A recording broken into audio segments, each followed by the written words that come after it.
Dahil sa gutom at kawalan ng trabaho, akala ni Kelsey Monteverde ay relief goods ang dulo ng mahabang pilang sinuong niya sa ilalim ng matinding sikat ng araw. Pero imbes na isang sakong bigas at dilata, isang kontrata at isang malamig na titig mula sa bilyonaryong si Jace Villon ang sumalubong sa kanya. Si Jace ay isang cold-hearted CEO na may isang misyon, hanapan ng instant mommy, ang kanyang anak na si Sky, na tumigil sa pagsasalita simula nang mawala ang kanyang ina.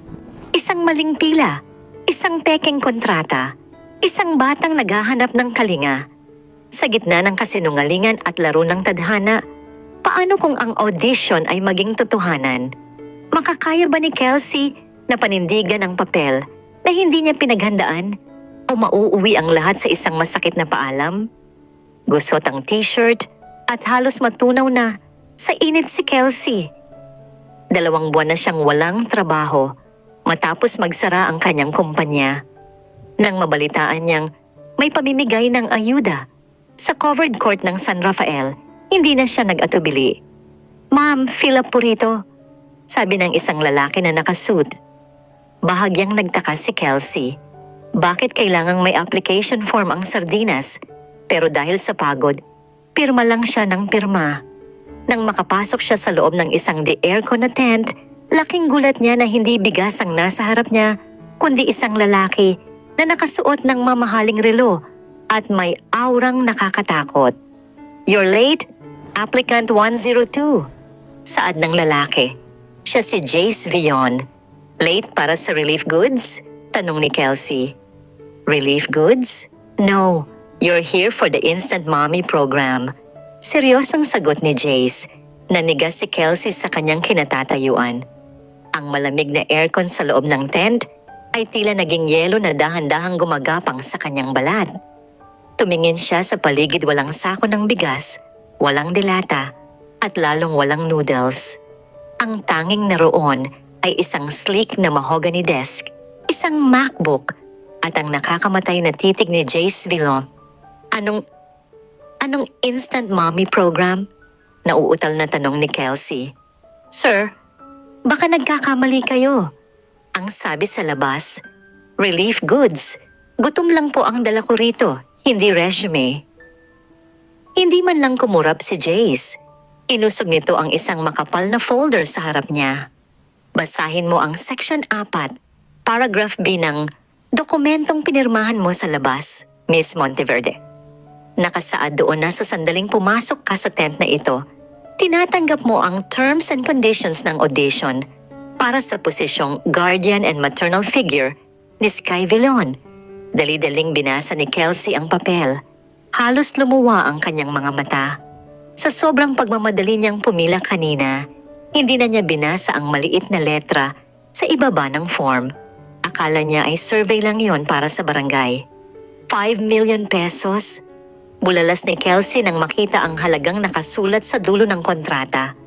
5 milyon para lang magpanggap na nanay? Hindi lang pagpapanggap.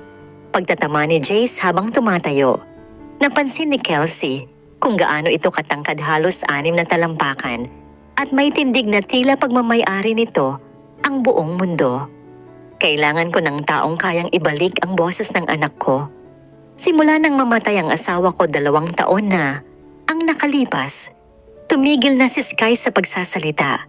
He's withdrawn, he's lonely, at ayon sa child psychologist niya, kailangan niya ng mother figure na hindi galing sa circle namin, isang taong totoo, maingay, at galing sa masa." Pinasadahan ni Jace nang tingin ang kupas na t-shirt ni Kelsey at ang tsinelas nitong manipis na ang swelas. "At base sa background check na ginawa ng team ko habang naghihintay ka sa pila, ikaw ang pinaka-qualified. Dating call center agent, sanay sa puyatan, mabilis mag-isip, at higit sa lahat baon sa utang sa kuryente at tubig." Napalunok si Kelsey. Sapol. "Pero sir, hindi ako marunong mag-alaga ng bata. Ang huling inalagaan ko, pusa. Tumakas pa." "You don't have a choice," malamig na sabi ni Jace. The contract is legally binding. Kapag umatras ka, babayaran mo ang breach of contract fee na 10 million pesos. So it's either you earn 5 million or you owe me 10. Alin ang pipiliin mo? Napaawang ang labi ni Kelsey. Trap. Isa itong napakagandang patibong. Tumingin siya sa labas ng tent kung saan tanaw ang mahabang pila ng mga taga San Rafael na nagbabaka sakali rin. Naisip niya ang kanyang nanay na kailangan ng maintenance na gamot at ang bunso niyang kapatid na malapit nang tumigil sa pag-aaral.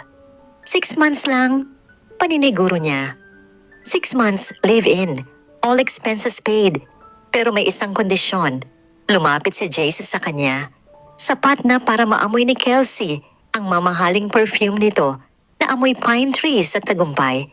Huwag kang mahuhulog sa akin at huwag mong sasaktan ng anak ko. Kapag nalaman kong pera lang ang habol mo at pinabayaan mo si Sky, sisiguraduhin kong hindi ka na makakahanap ng trabaho kahit saang lupalop ng Pilipinas. Huminga ng malalim si Kelsey. Itinaas niya ang kanyang noo at hinarap ang mapanghamong tingin ng CEO. Sige, Sir Jace, deal! Pero huwag mo rin akong sisihin kung balang araw. Itong instant mommy na nakuha mo sa maling pila ang magturo sa'yo kung paano ulit tumawa. Isang tipid ng ngisi ang gumuhit sa labi ni Jace, isang manggising hindi alam ni Kelsey kung babalaba o hamon. Inilahad ni Jace ang kamay. Welcome to the Vilon Empire, Kelsey. Ang sasakyan ay naghihintay na sa labas. Simula ngayong oras na ito, hindi ka na si Kelsey na walang trabaho. Ikaw na ang mommy ni Sky. Lula ng isang itim na Rolls Royce, halos hindi makahinga si Kelsey habang binabaybay nila ang sikat na subdivision sa Forbes Park. Pagbaba niya, isang mansyon na tila palasyo ng bumungad sa kanya. Ang mga katulong ay nakapila, maayos ang mga uniforme, at lahat ay nakayuko habang dumadaan si Jace. Welcome home, Sir Jace. Welcome, Ma'am Kelsey. Sabay-sabay nilang bati. Napakamot sa ulo si Kelsey. Ma'am, naku, Kelsey na lang po. Hindi ako sanay sa ganyan, parang nasa teleserye lang ako. Isang matalim na tingin ang ipinukol sa kanya ni Jace. Mula ngayon, kailangan mong masanay. You represent the Vilon name. Ayusin mo ang tindig mo.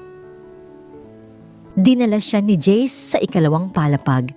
Sa isang kwarto ng puno ng mga mamahaling laruan, mga Lego sets na abot kisame, remote-controlled cars at mga libro. Ngunit sa gitna ng lahat ng yon, nakaupo sa isang sulok ang isang batang lalaki. Ang balat nito ay maputla at ang mga mata ay nakatingin lang sa bintana, tila may malalim na iniisip. Sky, tawag ni Jace. Ang boses nito ay lumambot, malayo sa boses na ginamit niya kay Kelsey kanina. I want you to meet Kelsey. She's going to stay with us. Hindi lumingon ang bata. Wala ring sagot. Para itong isang estatwa na gawa sa porselana. Give us a moment, utos ni Jace sa mga katulong at kay Kelsey. Pero bago pa makalabas si Kelsey, hinawakan niya ang braso ni Jace. Sir, hayaan mo ako. Ako na ang bahala rito, bulong ni Kelsey. Masyadong seryoso ang paligid niyo rito. Walang bata ang matutuwa sa ganyang setup. Nag-alinlangan si Jace, pero kalaunan ay tumango rin at lumabas ng silid. Naiwan si Kelsey at si Sky. Umupo si Kelsey sa sahig, direkta sa carpet. Hindi alintana kung madumihan ang kanyang pantalon. Alam mo, Sky, sa barangay namin, kapag ganyan ang tingin mo sa bintana, ibig sabihin may nakita kang dumaan na naglalako ng sorbetes. Panimula ni Kelsey, pero rito, parang wala namang dumadaan na ganon, no? Ang tahimik ng mga kapitbahay nyo, parang nasa sementeryo. Bahagyang gumalaw ang balikat ni Sky, pero hindi pa rin ito lumingon. Gutom ka na ba? Kasi ako, kanina pa. Alam mo ba, pumila ako para sa relief goods pero napadpad ako dito. Akala ko, makakuha ako ng sardinas na may tomato sauce, pero kontrata pala ang nakuha ko. Pagpapatuloy ni Kelsey habang naglalabas ng isang maliit na plastic mula sa kanyang bulsa. Gusto mo nito?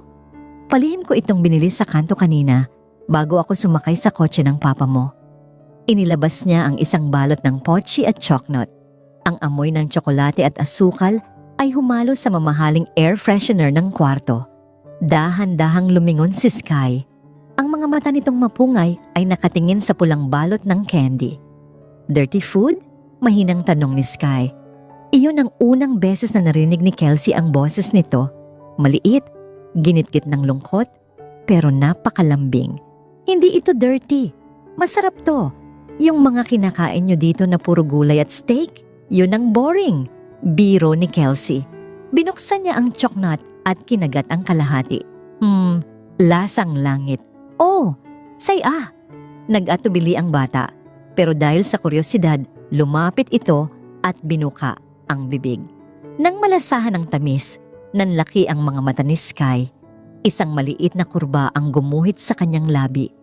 Isang tipid na ngiti na tila isang himala. Sa labas ng pinto, nakasilip si Jay sa maliit na awang. Nakita niya ang eksena. Nakita niya ang anak niyang ngumingiti habang may mantsa ng tsokolate sa pisngi. Pakiramdam ni Jace, may kung anong malaking bara sa kanyang dibdib ang biglang natunaw. Hindi makapaniwala ang mga katulong sa mansyon ng mga Villon. Ang dating strict silence policy ni Jace ay tila unti-unting nabubura. Sa loob ng isang linggo, natuto si Sky na maglaro ng tagu-taguan, piko sa loob ng mamahaling hallway at ang pinakamalala sa lahat, ang pagkain ng kanin gamit ang kamay o pagkakamay. Miss Monteverde, ano itong nabalitaan ko na pinapakain mo ang anak ko ng isaw? Malamig ang boses ni Jace habang nakatayo sa dulo ng mahabang dining table. Hawak niya ang isang tableta kung saan nakalista ang menu para sa hapunan. Si Kelsey naman ay kasalukuyang tinuturuan si Sky kung paano gumawa ng flying paper plane gamit ang mga lumang scratch paper mula sa opisina ni Jace. Ay, Sir Jace, hindi po isaw yun, isaw-isawan lang. Malinis po yun, galing sa air fryer. Biro ni Kelsey habang kumukurap-kurap ang mga mata. At tingnan nyo naman po si Sky, dati parang hindi makabasag pinggan. Ngayon, tingnan nyo, ang liksi na. Tumingin si Jace kay Sky. Ang bata ay abala sa paglipad ng papel na eroplano. May bakas ng uling sa pisngi nito at ang buhok ay magulo. Pero ang mga mata nito ay kumikinang sa saya. Hindi makapagsalita si Jace. Iyon ang imahe ng matagal na siyang pinapangarap na makita muli. Fine, pero limitahan mo ang dirty food na sinasabi mo. Ani Jace, bagaman ang totoo ay gusto niyang ngumiti. Lumapit si Kelsey kay Jace nang makaalis si Sky para habulin ang eroplano nito. Alam niyo sir, ang problema sa inyo masyado kayong seryoso. Ang buhay, parang call center lang yan. Maraming irate callers, pero kailangan mong matutong mag-smile para hindi ka ma-burnout. Napatingin si Jace sa mukha ni Kelsey. Sa ilalim ng liwanag ng chandelier, napansin niya ang maliit na nunal nito sa ilalim ng mata. Napagtanto niya na maganda pala ito sa kabila ng pagiging madaldal at pagiging jologs. Bakit mo ito ginagawa, Kelsey? 5 milyon lang ba talaga ang habol mo? Tanong ni Jace. Ang boses ay hindi na kasing talas ng dati. Nung una, oo. Sino ba namang hindi nasisilaw sa ganyang kalaking pera? Pambayad din yun sa utang at pang-check-up ni nanay. Tapat na sagot ni Kelsey. Pero nung makita ko si Sky, naalala ko ang sarili ko. Ulila rin ako sa tatay. At alam ko kung gaano kahirap ang lumaking may kulang sa tabi mo. Hindi nababayaran ng pera ang yakap ng isang magulang, Sir Jace. Natahimik si Jace. Ramdam niya ang sinseridad sa boses ng dalaga. Sa unang pagkakataon sa loob ng 2 taon, nakaramdam siya ng init sa kanyang dibdib na hindi galing sa galit o pait. Isang gabi, habang nag-aaral si Kelsey sa library tungkol sa mga etiquette for social events, dahil isasama siya ni Jace sa isang charity ball bilang fiancé nito para mapigilan ang mga chismis sa kumpanya, pumasok si Jace. Hindi ganyan ang paghawak ng wine glass, sabi ni Jace. Lumapit siya sa likuran ni Kelsey at hinawakan ang kamay nito para itama ang pwesto ng mga daliri. Tumigil ang mundo ni Kelsey. Ang init ng palad ni Jace ay tila dumadaloy sa kanyang buong katawan. Napakalapit ng mukha ni Jace sa kanyang leeg at amoy na amoy niya ang maskuladong bango nito. Ganito ba? Nauutal na tanong ni Kelsey. Yes, like that. Bulong ni Jace. Hindi siya bumitiw agad. Nanatili silang ganoon sa gitna ng libu-libong libro. Ang cold CEO na kinatatakutan ng lahat ay tila unti-unti nang natutunaw sa harap ng isang babaeng nakilala niya lang sa isang maling pila. Ngunit sa labas ng pintuan, isang anino nang nakamasid. Si Mark, ang pinsan ni Jace na matagal nang naghihintay ng pagkakamali nito, ay may hawak na kamera. Isang ngiti ang gumuhit sa labi nito. Enjoy while it lasts, Jace. Sisiguraduhin kong ang instant mommy na yan ang sisira sa karir mo. Ang charity ball ng Villain Foundation ang pinaka-inaabangang gabi sa mundo ng negosyo. Ito ang gabing kailangang ipakilala ni Jace si Kelsey bilang kanyang mapapangasawa upang patahimikin ang mga board members na nag-aalinlangan sa kanyang katangian bilang CEO. Huminga ka ng malalim, Kelsey. Hindi ka kakainin ng mga tao rito. Bulong ni Jace habang nasa loob sila ng elevator. Suot ni Kelsey ang isang kulay emerald na silk gown na yakap ang kanyang hubog. Ang kanyang buhok ay nakaapdo at ang tanging hiyas na suot niya ay isang antigong kwintas na pagmamay-ari pa ng ina ni Jace. Sir, parang mas gusto ko pang humarap sa 10 irate callers kaysa sa mga matatalim na tingin ng mga socialite na yan. Biro ni Kelsey, pero ramdamang panginginig ng kanyang kamay. Hinawakan ni Jace ang kanyang palad at marahang pinisil ito. You look stunning. Just be yourself. Iyan ang dahilan kung bakit ikaw ang nandito. Nang bumukas ang pinto ng ballroom, lahat ng mata ay lumingon sa kanila. Ang usap-usapan ay parang bubuyog na humuhuni sa buong palapag. Sino siya? Saan siya galing? Isang taga-barangay lang daw yan. Sa gitna ng gabi, habang abala si Jace sa pakikipag-usap sa mga investors, nilapitan si Kelsey ni Mark, ang pinsan ni Jace, na may lihim na pait sa puso. You're doing a great job, Kelsey. Or should I call you Applicant 102? Nakakalokong bati ni Mark. Sayang lang, hindi mo alam ang totoong dahilan kung bakit ka kinuha ni Jace. Akala mo ba dahil sa anak niya? No, he needs a distraction. He's haunted by the ghost of his late wife, Sophia. Napatigil si Kelsey sa pag-inom ng champagne. Anong ibig mong sabihin? He thinks he killed her. Bulong ni Mark na may halong tuwa. Sa gabing na aksidente sila, siya ang nagmamaneho. Simula noon, ibinaunan niya ang sarili sa trabaho at sa paghahanap ng kung sino-sinong babae na pwedeng magpuno sa pagkukulang niya kay Sky. You're just a band-aid, Kelsey. Isang panandali ang lunas sa isang sugat na kailanman ay hindi maghihilom. Nang makaalis si Mark, naiwang tulala si Kelsey. Hinahanap niya si Jace at nakita itong nakatayo sa balcony, malayo sa ingay ng musika. Nilapitan niya ito. Ang simoy ng hangin ay malamig, pero mas malamig ang aura ni Jace nang sandaling iyon. Jace! Tawag niya. Ito ang unang pagkakataon na tinawag niya ito sa pangalan, hindi Sir. Lumingon si Jace. Bakit ka lumabas? Malamig dito. Bakit hindi mo sinabi sa akin na sinisisi mo ang sarili mo sa nangyari kay Sophia? Diretsong tanong ni Kelsey.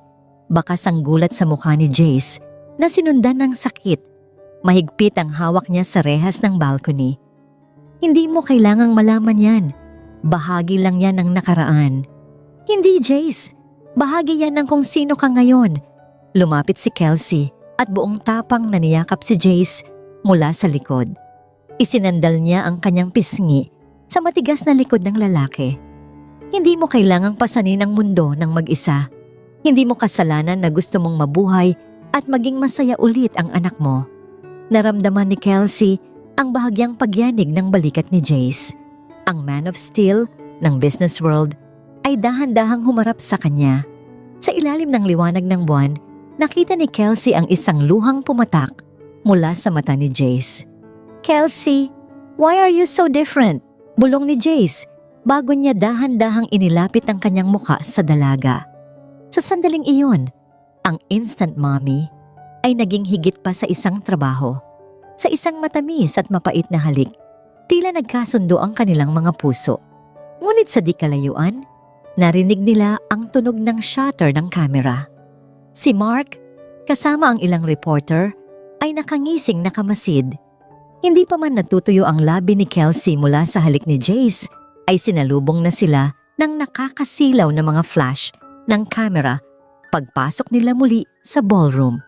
Ang mga bulong-bulungan kanina ay naging malalakas na katanungan na, Mr. Billon, totoo bang ang mapapangasawa mo ay isang hired mommy lang mula sa isang squatter area?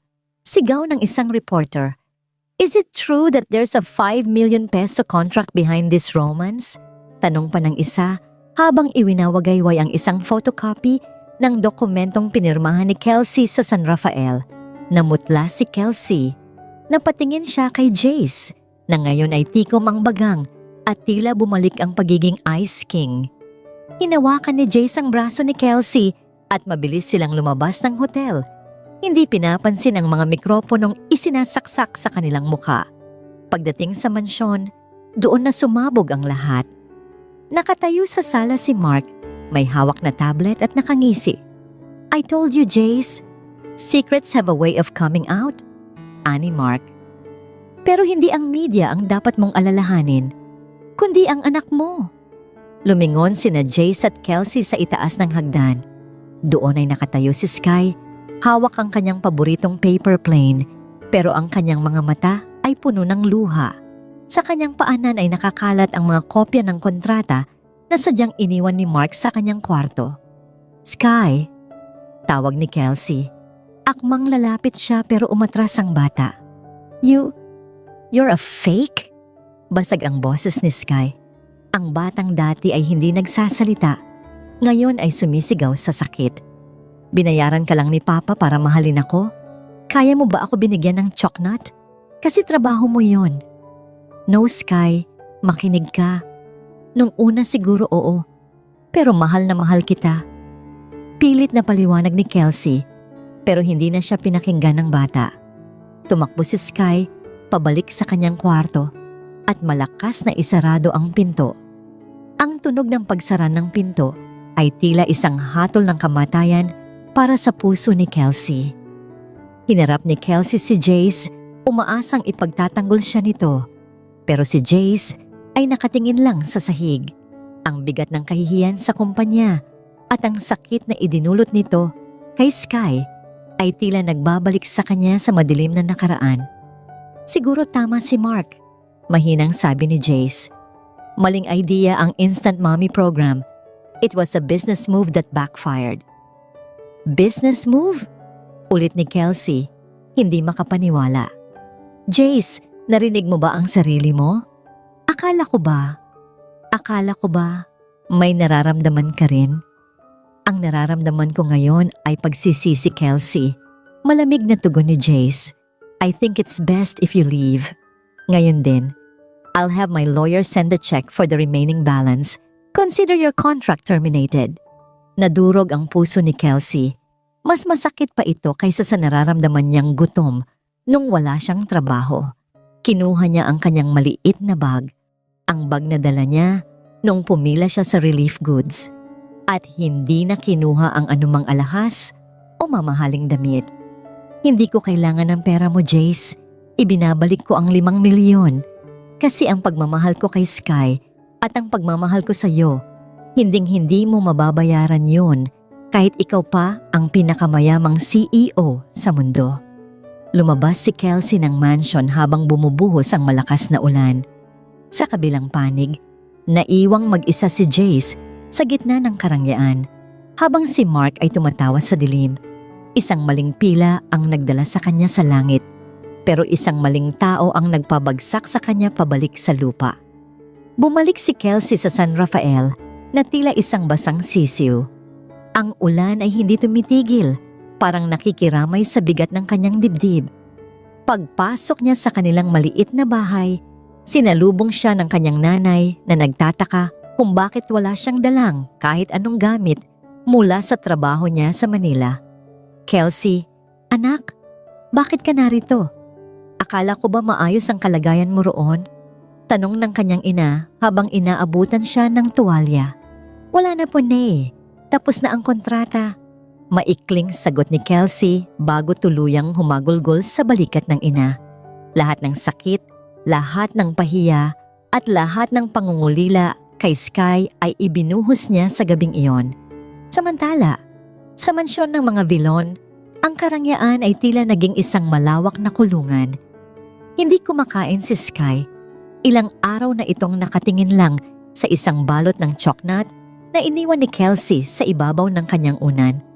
Kahit ang kanyang mga mata ay may malalim na itim na bilog dahil sa puyat at stress mula sa board members ng panggigipit sa kanya dahil sa skandal. Tumingin sa kanya si Sky. Ang mga mata ay puno ng hinanakit. "You sent her away because of a paper, Papa. But she gave me her heart. You're the one who's fake, not her." Tumagos ang mga salitang yon sa puso ni Jace. Para siyang sinampal ng katotohanan sa paghahangad niyang protektahan ang kanyang reputasyon at ang kanyang anak mula sa maling tao. Siya pala ang naging maling tao para sa kanila. Isang hapon, habang nag-aayos ng mga papeles si Jace sa library, nakita niya ang isang maliit na notebook na naiwan ni Kelsey sa ilalim ng lamesa. Binuksan niya ito. Hindi ito tungkol sa pera o sa kontrata.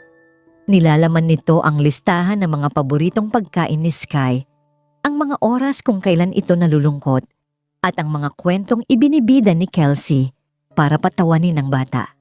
Sa duling bahagi ng notebook, may nakasulat na maikling tula para kay Jace. Sa likod ng bilyon-bilyong halaga, may isang pusong takot magmahal muli. Sana balang araw, matutunan mong ang pag-ibig ay hindi parang negosyo na kailangang maging sigurado. Minsan, kailangan mo lang tumalon kahit walang kasiguraduhan. Napahawak si Jace sa kanyang sentido. Sa labas, patuloy ang pagbagsak ng stock price ng Villion Group dahil sa mga sabotahe ni Mark. Pero wala na siyang pakialam. Mas mahalaga ang babaeng pinakawalan niya dahil lang sa takot at pride. "I have to find her," bulong ni Jace. Ngunit hindi naging madali ang lahat. Pagdating niya sa San Rafael kinabukasan, nalaman niyang wala na roon si Kelsey. Lumipat daw ang pamilya nito dahil sa mga reporter na nanggugulo sa kanila matapos lumabas ang balita ni Mark. Nasaan siya? Sigaw ni Jace sa gitna ng mataong kalsada habang pinagtitinginan siya ng mga tao. Ang bilyonaryong CEO ay nakatayo sa putikan, suot ang mamahaling sapatos. Pero pakiramdam niya ay siya ang pinakamahirap na tao sa mundo dahil wala sa tabi niya ang tanging babaeng nagparamdam sa kanya na siya ay tao. At hindi lang isang ATM machine, isang maling hakbang at tila tuluyan na silang pinaglaruan ng tadhana. Habang desperadong hinahanap ni Jace si Kelsey, bumalik siya sa kaisa-isang lugar na nagbibigay sa kanya ng kapayapaan. Ang St. Jude Orphanage. Ito ang lugar na tinulungan ng kanyang pamilya sa loob ng maraming dekada. At dito rin nangyari ang trahedya noong siya ay 10 taong gulang pa lamang. Isang malaking sunog ang tumupok sa lumang dormitoryo noon. Halos mamatay si Jace sa loob kung hindi dahil sa isang batang babae na humilas sa kanya palabas ng nasusunog na gusali. Ang tanging natatandaan niya ay ang maliit na pilat sa braso ng batang yon at ang pangakong magkikita silang muli. "Sister Mary, kailangan ko po ang inyong tulong." Pakiusap ni Jace sa matandang madre na namumuno sa orphanage. "Naghahanap ako ng isang tao, si Kelsey Monteverde." Napangiti si Sister Mary, isang nangiting puno ng kahulugan. "Si Kelsey? Ang batang hindi nakakalimot?" "Narito siya, Jace. Katatapos lang niyang maghatid ng mga donasyon mula sa huling sahod na nakuha niya sa iyo." Nanigas si Jace. "Narito siya? Bago ka pumunta sa kanya, may gusto akong ipakita sa iyo." Dinala siya ni Sister Mary sa archive room at inilabas ang isang luma at sunog na litrato. Ito ang batang nagligtas sa iyo 26 na taon na ang nakalipas. Siya ang batang laging bumabalik dito para siguraduhin walang batang nagugutom dahil alam niya ang pakiramdam ng walang-wala. Sa litrato, isang batang babae ang nakangiti. May maliit na pilat sa kaliwang braso. Iyon ang pilat na nakita ni Jace kay Kelsey habang nagluluto sila ng fishball sa garden. Si Kelsey ang batang yon.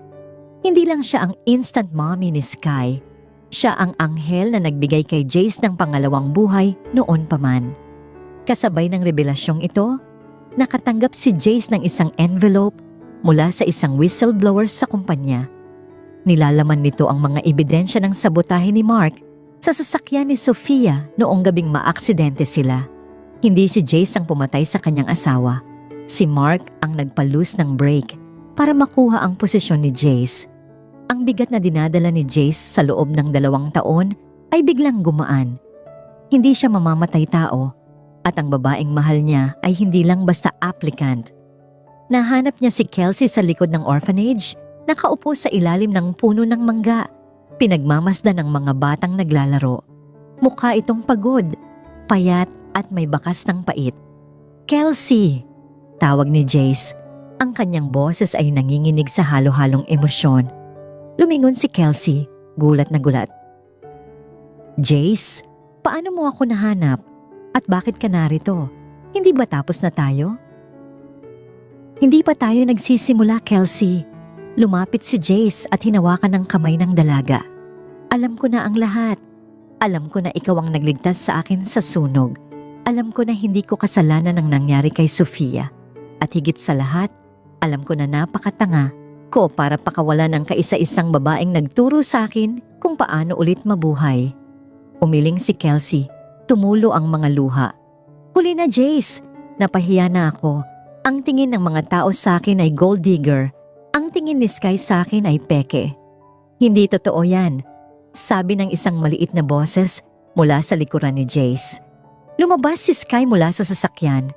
Tumatakbo patungo kay Kelsey. Sa kanyang kamay ay hawak niya ang kontratang pinunit-punit niya. "Mommy, I don't care about the paper.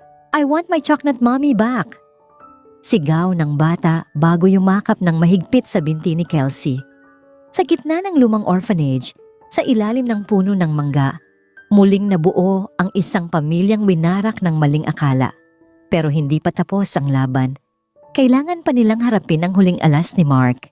Hindi pa natatapos ang madamdaming pagtatagpo ni na Jace, Kelsey at Sky sa orphanage nang makatanggap si Jace ng isang alerto sa kanyang telepono. Isang emergency board meeting ang ipinatawag ni Mark sa punong tanggapan ng Villion Group sa Makati. Gusto niyang ideklara na hindi na ako fit na mamuno dahil sa skandal na siya rin naman ang gumawa. May pait na sabi ni Jace habang nakatingin sa screen. "Kailangan nating bumalik, Kelsey. Pero bago yon, may isang hinto pa tayong gagawin." Dinala ni Jace sina Kelsey at Sky pabalik sa San Rafael, hindi sa mansion, kundi sa mismong covered court kung saan nagsimula ang lahat. Doon, naghihintay ang mga tauhan ni Jace na may dalang mga ebidensya, kasama ang mga matatandang mekaniko na tumestigo tungkol sa pananabotahe ni Mark sa sasakyan ni Sofia. Taon na ang nakaraan. "Anong gagawin natin dito, Jace?" tanong ni Kelsey. Bakas ang kaba habang pinagmamasdan ang mga pamilyar na mukha ng kanyang mga kapitbahay. "Ibubuhos natin ang katotohanan kung saan nagsimula ang kasinungalingan," sagot ni Jace. Eksaktong pagdating nila sa tapat ng barangay hall, humarang ang sasakyan ni Mark. Akala nito ay matatakot si Jace, pero laking gulat niya nang makitang kasama nito si Kelsey na may taas noong tindig. "Jace, akala ko ba itinapon mo na ang basura na to?" Turo ni Mark kay Kelsey habang may hawak na tablet na naka-livestream sa social media. "Tingnan nyo, mga kababayan, ang inyong paboritong mommy ay isang manloloko." Ngunit hindi natinag si Kelsey. Pumakbang siya pasulong, direkta sa harap ng kamera ni Mark. Ang manloloko ay ang taong pumapatay ng sariling kadugo para lang sa posisyon. Matapang na sabi ni Kelsey. Inilabas niya ang envelope na naglalaman ng mga report ng mekaniko at ang lihim na account ni Mark na nagpapatunay ng suhol. "Pumila ako sa maling hanay noon, Mark. Pero ikaw, Matagal ka nang nasa maling landas. Nataranta si Mark. Susubukan sana niyang agawin ang mga papel nang biglang dumating ang mga pulis. Sa gitna ng live stream, napanood ng buong bansa, pati na ng mga board members, ang pag-aresto kay Mark Villon para sa kasong reckless imprudence resulting in homicide at pananabotahe. Bitawan niyo ako, wala kayong ebidensya. Hiyaw ni Mark habang isinasakay sa patrol car. Lumingon si Jace sa mga tao ng San Rafael. Kinuha niya ang megaphone mula sa tanod at nagsalita. Humihingi ako ng paumanhin sa inyong lahat. Ginamit ko ang lugar na ito para sa isang proyektong akala ko ay sagot sa problema ko. Pero ang totoo, ang babaeng taga rito ang nagligtas sa akin. Hindi lang minsan, kundi 2 beses sa buhay ko. Lumapit si Jace kay Kelsey sa harap ng libu-libong tao. Lumuhod siya sa putikan, hindi alintana ang kanyang mamahaling suit. Kelsey Monteverde, nung una, ang hanap ko ay instant mommy para sa anak ko. Pero na-realize ko, ang kailangan ko ay ang babaeng kayang panindigan ako kahit wala na ang 5 milyong piso. I'm not asking you to be an employee anymore. I'm asking you to be my life partner. Will you marry me the real way? Natahimik ang buong San Rafael. Ang tanging naririnig ay ang tibok ng puso ni Kelsey. Tumingin siya kay Sky na nakangiti at tumatango. Pagkatapos ay kay Jace na ang mga mata ay puno ng pag-asa. Jace! Simula ni Kelsey, bagong ngumiti ng napakalapad. Wala namang choice, di ba? Pirmado na yung puso ko sa'yo noon pa man. Nagpalakpakan ng lahat. Ang ulan ay tumigil at ang sikat ng araw ay muling sumilip. Tila pagbabasbas sa isang bagong simula na hindi na kailangan ng anumang kontrata. 3 buwan matapos ang iskandalosong pag-aresto kay Mark, ang Manila Cathedral ay napuno ng mga puting bulaklak at samyo ng mamahaling pabango. Ngunit sa likod ng altar, hindi ang mga bilyonaryong bisita ang pinakaimportanteng panauhin, kundi ang mga taga San Rafael na dumating sakay ng 3 arkiladong bus, suot ang kanilang pinakamagandang barong at saya. Sa loob ng bridal car, nanginginig ang mga kamay ni Kelsey. Suot niya ang isang gown na gawa ng isang sikat na designer. Pero sa loob ng kanyang maliit na purse, may nakatagong isang balot ng chocolate. Isang paalala kung saan siya nanggaling. Anak, ang ganda mo, bulong ng kanyang ina habang pinupunasan ng luha. Sino ang mag-aakalang ang pagpila mo sa relief goods ay magdadala sa iyo sa harap ng dambana?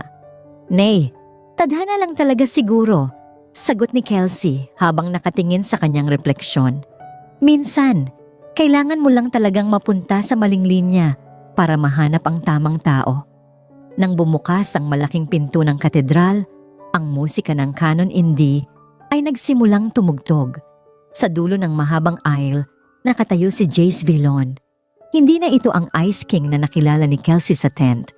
Ang kanyang mukha ay maaliwalas at ang kanyang mga mata ay nakapokus lang sa babaeng dahan-dahang naglalakad patungo sa kanya. Sa tabi ni Jace, nakatayo si Sky bilang ring bearer. Ang bata ay hindi na maputla. Masigla na ito at may hawak pang maliit na karatula na may nakasulat na "Here comes my real mommy." Nang magkatapat na sina Jace at Kelsey, kinuha ni Jace ang kamay ng dalaga at hinalikan ito sa harap ng lahat. "You're late again, Miss Monteverde," bulong ni Jace na may pilyong ngiti. "Traffic sa San Rafael, Sir Jace. Sanay ka naman maghintay, di ba?" Biro ni Kelsey pabalik. Nagsimula ang seremonya. Nang dumating ang oras ng palitan ng sumpa, hindi gumamit ng script si Jace. Tumingin siya ng diretso sa mga mata ni Kelsey. "Kelsey, pumasok ka sa buhay ko sa panahong akala ko ay wala ng kulay ang mundo ko. Akala ko, isang kontrata lang ang kailangan ko para ayusin ang pamilya ko. Pero ikaw ang nagturo sa akin na ang tunay na pamilya ay hindi nabuo sa papel, kundi sa pag-ibig, tiwala, at paminsan-minsan pagkain ng street food. I promise to protect you, to laugh with you, and to never let you line up for anything ever again, unless it's for a plane ticket to our next adventure." Naiyak ang mga bisita, lalo na ang mga taga San Rafael. Kinuha naman ni Kelsey ang mikropono. Jace, salamat sa maling pila. Salamat dahil kahit ang sungit mo nung una, hinayaan mong matunaw ko ang yelo sa puso mo. Hindi ako bilyonaryo, wala akong malaking kumpanya. Pero ibibigay ko sa iyo at kay Sky ang lahat ng pag-ibig na mayroon ako. I do, Jace. Sobrang I do. Matapos ang matamis na halik na ang bugso ng malakas na palakpakan, lumabas ang bagong kasal sa simbahan. Imbes na diretsong reception sa isang 5-star hotel, nagpa-set up si Jace ng isang grand fiesta sa mismong covered court ng San Rafael. Merong lechon, merong catering, at higit sa lahat, mayroong unlimited na fishball at isaw stand para sa lahat. Doon, magsayawan ng mga mayayaman at mahihirap. Si Sky ay masayang nakikipaglaro sa mga batang kalaro ni Kelsey noon. Habang pinagmamasdan nila ang katuwaan mula sa malayo, inakbayan ni Jace si Kelsey. Happy? Tanong ni Jace. Sobra. Pero Jace, may tatanong ako, sabi ni Kelsey. Ano yon? Yung 5 million pesos na sahod ko sa kontrata? Itutuloy mo pa ba yon? Biro ni Kelsey. Tumawa ng malakas si Jace, isang tawang mula sa puso. Kelsey, lahat ng ari-arian ko, pati ang puso ko, ay nasa pangalan mo na. Kulang pa ba ang 5 million? Sige na nga. Pwede na yon. Biro ni Kelsey bago isinandal ang kanyang ulo sa balikat ng asawa. Ang kwento ni Kelsey at Jace ay naging alamat sa San Rafael.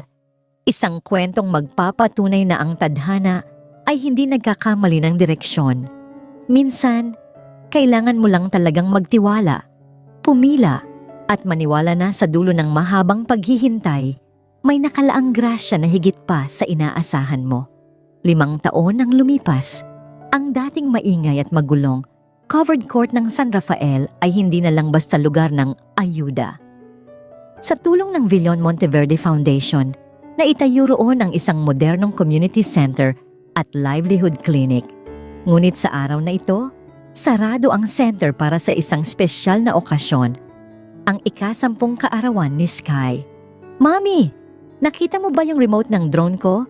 Sabi ni Papa na sa'yo ko daw itanong. Sigaw ni Sky habang tumatakbo sa garden ng kanilang bagong rest house sa Tagaytay. Hindi na siya ang sakitin at tahimik na batang nakilala ni Kelsey noon. Matangkad na si Sky, masigla, at higit sa lahat, hindi na tumitigil ang bibig sa pagkukwento. Nasa drawer ng side table mo, Sky, at dahan-dahan sa pagtakbo, baka mabangga mo ang kapatid mo. Sagot ni Kelsey habang inaayos ang mga cupcake na gawa sa, ano pa nga ba? Chocolate frosting. Mula sa likuran, isang pares ng matitigas na braso ang yumakap sa baywang ni Kelsey. Amoy mahal na kape at pamilyar na pabango. Si Jace, 5 taon na silang kasal, pero ang tingin ni Jace sa kanya ay tila siya pa rin ang babaeng maling pila na nakita niya sa San Rafael. You're working too hard again, Miss Villon. Bulong ni Jace bago hinalikan ang kanyang balikat. Iniwan ko na ang board meeting para lang tulungan ka rito. Sus, bilyonaryo ka na nga, under ka pa rin sa asawa mo? Biro ni Kelsey, sabay harap sa asawa. Nasaan na si Sophia Rose? Eksakto namang lumabas mula sa pinto ang isang 3 taong gulang na bata, babae. Ang kanyang bunsong anak na ipinangalan nila sa yumaong asawa ni Jace bilang tanda ng paggalang at paghilom. Bit-bit ni Sophia Rose ang isang tsinelas na luma. Mommy, tsinelas. Like yours, sabi ng bata. Pilit na sinusuot ang tsinelas ni Kelsey na pambahay. Natawa silang dalawa. Kahit gaano na sila kayaman, nanatiling simple ang pamumuhay nila. Si Kelsey pa rin ang nagluluto ng almusal at si Jace pa rin ang naghahatid kay Sky sa eskwelahan kapag walang mahalagang meeting. Alam mo, Jace, simula ni Kelsey habang nakatanaw sa kanilang 2 anak na naglalaro sa damuhan. Minsan naiisip ko, paano kaya kung hindi ako pumila sa maling tent noon? Paano kung nakuha ko lang yung relief goods at umuwi na ako? Humarap sa kanya si Jace, seryoso ang mga mata pero puno ng pagmamahal. Then I would have found another way. Sister Mary told me, The moment you saved me from that fire years ago, our souls were already signed in a contract that no lawyer can ever break. Hindi ka maling pila, Kelsey. You were the only right destination in my life. Ngumiti si Kelsey at isinandal ang kanyang ulo sa dibdib ni Jace. Ang dating call center agent na walang trabaho ay hindi lang naging instant mommy. Naging reyna siya ng isang tahanang binuo, hindi ng pera, kundi ng wagas na malasakit.